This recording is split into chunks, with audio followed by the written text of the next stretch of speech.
Hi everyone. Today we are going to look at the system design of Netflix. We are not going to focus on every functionality because it is going to make the video like around for 30 or 40 minutes. I will try to wrap it in 20 to 25 minutes. So we will be looking at some major aspects. So Netflix has many features. You have recommendations for Netflix. You have then watching shows, and then you have storing them in a watch list. Then you have specific genres that you want to watch. So yeah, we are going to talk about that. So for usually in the case of system design, we need to first clarify some of the things that we are doing. So we are here just designing the core product. We are just designing the core product of Netflix. So the overall arcing system, overall system that is going to be the product that we have described above. Then we don't need to worry about the services which are handled by third party. Let's say the payment service or the authenticator service. These are handled by third party, so we don't need to worry about them right now. We also need, make sure that when it comes to recommendation system, we don't need to think that much. We can just think it is the user data that is going to do everything here. So we don't need to worry about that too. So just to clarify for the whole thing, we are going to just focus on the core aspect of Netflix design. We are going to do the video streaming service actually only part of the system that we actually care about. So when it comes to latency, we are going to only talk about the video streaming service. So the question is the recommendations engine a system that consumes user data and then it works in the background? So yeah, that is what we are thinking. So how many users then we expect? So this is another part. So we will take some basic assumptions as always. So let's say for Netflix, we can actually take an assumption. Let's say we are talking about a very big platform. So let's say you have 100 million to 200 million users. So let's say 200 million. Let's go with 200 million. Cool. We will going to consider this number now. We can actually, we won't be worrying about, also we just need to we designing the point for one particular system, that is let's say desktop. We don't need to worry about mobile, tab, or any other pod or something. We just need to, we will design in general for everyone. Cool. So I think we are done with this. So we don't need to worry that much about what is going to be the next things, because we are quite clear what we have to build. So actually we can move to the system requirements part. So yeah, I will just reverse this. So let's change the color of the pen to make things easier. Let's go with red. Yeah. So we can start with the system requirements that we said. So as we know, we are going to talk about only the core aspect. So the core Netflix. This is we are going to talk about. So the third party service, the third party is going to handle let's say the authentication, auth, and payment. A third party service is going to handle this. Then comes the next part, the main two functionalities. So the main two functionality is video service, and the recommendation engine. These are the two things that we are going to focus on. And let's consider for this case that it is whole globally available. It is globally available, and we already decided that we are going to go with 200 million customers. So now we know exactly what we are going to do. So from here we can actually come up with a plan as usual. We will come up with a plan, and let that plan be, let's divide the whole Netflix into four parts. Okay. So we talked about video streaming service. So we will need storage. Then we talked about a customer is going to watch it. So here we will have client server interaction. Cool. Now we need to deliver the video to the customer. So let's say for that we will need video delivery service.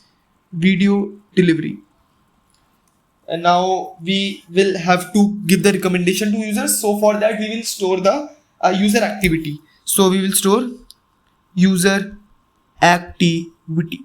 Simple as that. Cool. We are quite clear what we are going to do here. So once we are done with this, we can actually move to the storage part, because that is the first thing that we talked about here. So let me go with the yellow one now to make things easy. Yeah. So yeah, here comes the storage part. So in storage part, we can think like this: that how many things we need to store inside storage. We need to store how many things? Let's say we need to store the video content. So video content, we have to take some assumptions here, right? Because in system design, it's all about assumptions. So let's say there are 10,000 videos. There are 10,000 videos, okay? And each video is of 30 GB. 30 GB per video. Now, let's say every video is 30 GB. So there are 10K videos. We have to multiply this. So this is going to give us around, let's say 30 TB. Yep, 30 TB. So we have 30 TB of storage. So it's very straightforward. We can actually store them in a direct, cloud storage. Let's say we can use Google Cloud Storage, or we can go with Amazon S3. We can use any one of them and store them. Cool. So yeah. Now we need to talk about the content which is static. This content actually keeps increasing. Every month a new movie can get added, right? So yeah. So when it comes to static content, we will want to keep content for the Netflix movies and everything. So let's say we have descriptions and cast list, video titles, something like that. So we talked about, like, we had 10K videos, right? So we have 10K videos, and for every video, let's say the static content, I will just write it, static. Cool. The static content we have here. So let's say for 10K videos, 10K videos we have. For every video, there is 10 KB of storage for this, because this hardly takes anything. We are just storing the times of the time of the video, the description of the video, the description, and let's say the cart list, the list of the user wish list. So this will hardly take, I think, how much? 100 MB. 100 MB this is. So actually we can even store this in our cache part, right? We can actually cache this for our users. We can actually cache this, because this is only 100 MB. We can actually cache this in API server of our client. We are going to cache this in our API server of the client, because this is just 100 MB. We can't do that 300 TB, because that's 300 TB, but we can actually cache this, so that every time user doesn't have to again load it. So I think two things are done. Video content is done, static content is done. Now we can actually talk about, let's say, metadata, right? We have metadata.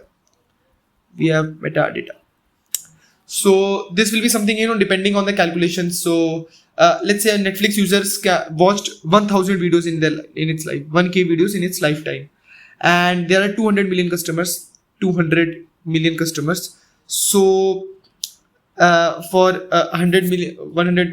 customers, 1,000 videos are there, and let's say there is 1,000 byte of every video, 1,000 bytes for every video. So 1,000 multiplied by 200 million multiplied by 10 bytes. So this will result around 20 TB, I think, 20 or 2 TB, something like that. So yeah, this is our metadata, right? This is our metadata. So now we know that we have the total storage thing, that how much metadata will go. So we will likely need to query this metadata. So like storing this in a classical relation with database will make sense. So let's say we can go for Postgres for this, Postgres, because the metadata we are going to query it. So all our operations are done by individual users. Get the user information, get the watched video, something like that. So yeah. Now we are done with this. We can actually move to the client server interaction. So let me change it again. Let's go with red.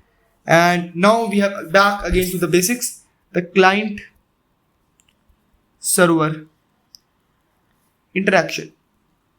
The very basic part that we have started the system design playlist for.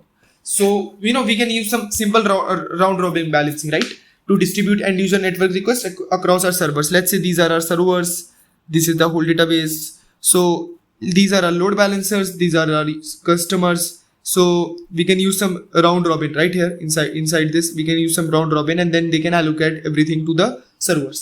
So as you know, we have mentioned, we can use cache for a static content to our API servers. Here in the API servers, we can actually cache all the things, and periodically updating it when the new movies and shows are released. We can actually even cache the our user metadata there for every user, not all, for that particular user.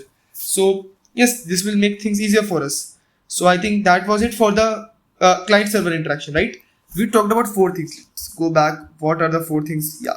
So we are done with storage. We are done with client server. So now we are left with video delivery and the user activity. Cool. Let's talk about them. Let's talk about the user delivery and activity.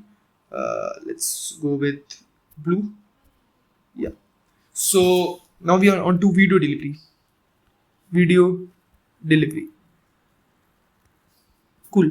So let's estimate the maximum amount of the bandwidth consumption that could expect at any point. We have 200 million users, right? So let's write it for the assumptions. 200 million users, and let's say 5% of these users, 5% of users stream continuously. So what is 5% of 200 million? Like something like 10 million, right? Yeah, that would be 5% of 10 million.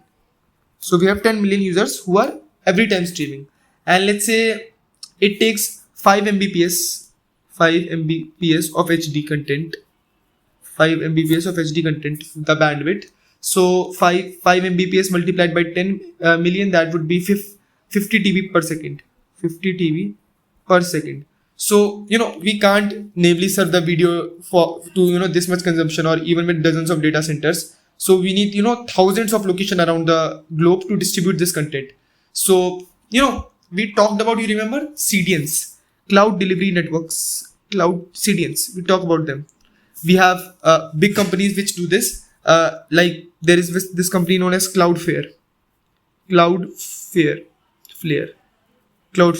It has servers all around the world. So we can simply manage this through Cloudflare. We are going to distribute our video consumption services to around the world, and CDNs can solve problem with many thousands of points present around the world. So yep, we will distribute this content around using Cloudflare around the globe. We can have 20 in Asia, let's say 200 in Asia, 100 in Europe, like 600 in North America, something like that. We will distribute this.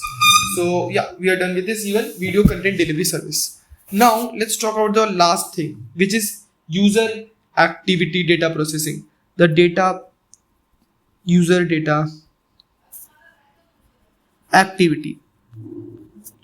Cool. So we are going to talk about it. So we actually first need to figure out how we are going to process this vast amount of user data to feed into Netflix recommendation system. Let's say this is 100 TV data, this activity. So how are we going to do that?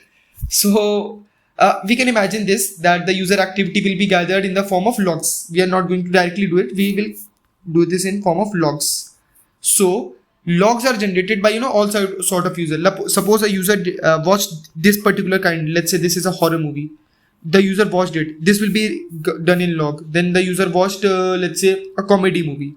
This will be stored in our logs, and we can expect terabytes of these logs to be generated every day, obviously, because there are so many users.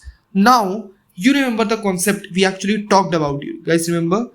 That was the game changer of this whole thing. That is map reduce. We talked about this. Yes, we talked about this. Now this is a game changer in this thing. This can actually help us. We can store all of these logs in a distributed file system in the HDFS we talked about. The Hadoop that file system, and run the map reduce jobs to process massive amount of data in parallel. So what it does, the algorithm we talked about, right? This was the whole center. This was the data coming. This was the maps. Inside which they had this key value, they will get mapped to each other, and then finally they will be get stored. So the results of these jobs can then be fed into some of the machine learning pipelines, whatever ML pipeline is there. We don't need to talk about that. We just need to store this data, right? So let's take an example for the sake of clearance. Let's say you have an ID. you have an ID. Let's say that ID is 23. Then you have this video which is let's say video v1. Let's say then the event is click, or let's say pause, something like this. So this is an example of a row log, and this whole thing can actually be fed to the input to the map, and then we will get some output. We will have some key value where click and video ID will be together, click and video will be together, something like that. So this way we can actually store all of this here. So yep, that was it. Now we need to talk about the diagram, right? That's the most important part. We need to talk about the diagram. So yep, coming to diagram, think like this. We have users, and we have we have the users there, which are our client, and we as Netflix are the servers which are giving them everything. Cool. So we will have something in cache and something like that. Cool. So we will start with that only. Let's say we will mark our users, start with our users, because users are the most important thing. I will just change it. Yeah. So I'll start with the very basic. Suppose you have tiny users here, 1 user, 2 user, 3 user. Cool. Now we have this content delivery network that we talked about, the CDN pipeline things that we talk about. Let's say they are in let's say India, and then you have this load balancer which acts as a round robin everything, and it is giving that to the servers. Cool. These are our servers. Now through these servers, actually everything is going to be stored in 3 kind of things, right? The first thing is going to be the user activity that we talked about. So this is going to be I will just write it for the clearance. We are going to mark this as user activity data. Cool. So okay, yeah. So now we know that one thing is happening like this. Now we will have some static data, right? So we will have this static data here, and yeah, I will just write it here. So this is the relational database that we talked about, the static data. Cool. Now we need to actually talk about the third thing. The third thing that we need to talk about is another user metadata that is going to get relational database that we talk about, the user metadata, right?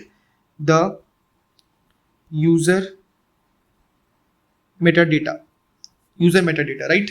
So these are the 3 kinds of things. And now using this user activity storage, ML is going to happen here in the backend. So we don't need to worry about this. ML is happening. Yeah, we do need to consider MapReduce. MapReduce is making this thing happen.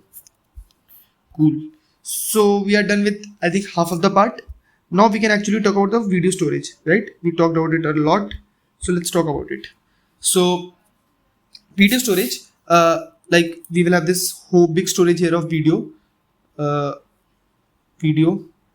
and let's say this is Amazon S3, S3, and then you have that cache thing happening in here. You will have cache here, cache. Now every time something is being asked, it will these are the the Netflix cache that I told you. Now this is going to get called here. Like this is it is responsible, right, for everything. So like for some of the part we can actually cache here, like in this APIs, whatever APIs are here, we can actually cache populate things here. So I will just write it. We're going to simply do nothing but cache, right? We are cached. Now obviously this video is coming from is being called, and so let's say there is a API that is being called for the video storage service. So yeah, this is how the whole architecture look like. I will just mark it. Yeah, so these are our users, these are all the things that are happening. The data is getting stored, the videos are being called here using the cache, and caching is being done. The load balancer is acting through round robin, the API servers are there, and the ML is acting in the backend through a third-party service. So yep, that is it for the video. I hope you guys have got an idea of how things are working in the backend of Netflix system design, and we can talk about the next thing I have planned actually. So because we are done with Amazon and Netflix, I was thinking about going with Airbnb in the next video, because that's going to be pretty interesting. So yep, let's meet in the next video. Thank you and have a nice day.